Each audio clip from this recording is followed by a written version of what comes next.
Good morning. Time now is 6:40 on this Friday's Eve, and you've probably guessed what I'm going to say, but I'll say it again. It's going to be another hot one. Breezy conditions for your Thursday. Going to stay into those lower 30s here in Central Texas, pushing towards the mid-90s, I should say, not 30s here for that high on your Friday. But then once we get into the weekend, things only heat up from here. And as we look ahead to that sneak peek into next week, you're seeing correctly, Brazos Valley have the potential to see that first triple-digit day on Monday. We have the potential to see it on Wednesday. So hot temperatures are going to remain. We are waking up to a little bit of good news, however. It's a dry start, clear skies, having some of that Gulf moisture moving in, calmer winds, and those dew point values are below the 70-degree mark, which means it's not quite as humid as what we've been seeing the past couple of days. As I mentioned, a dry start, no clouds in the sky, and we have a little bit of patchy fog, mainly in the Brazos Valley. That's going to clear up as the day goes on, and we'll see plenty of sunshine by the afternoon.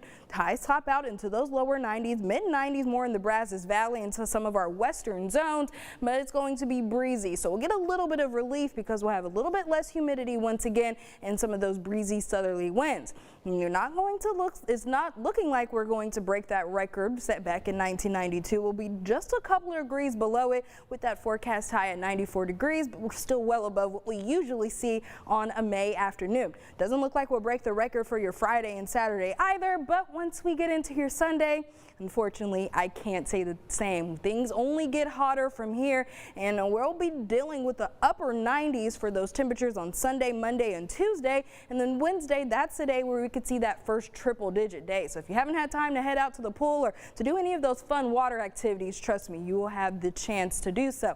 You also have the chance to get the car washed here, giving you all green lights for today, Friday, and your Saturday. But if you're in some of our northwestern zones, I may hold off to Saturday. So it's been a little bit since I've mentioned some rain, and if we get any rain, it's going to be once we get into your Friday night.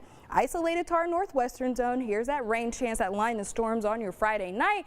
It's very conditional that we will see some of those storms develop, but it's worth mentioning because if we do see some of these storms develop, they could pack some damaging wind gusts as well as that hail threat. So let's fast forward.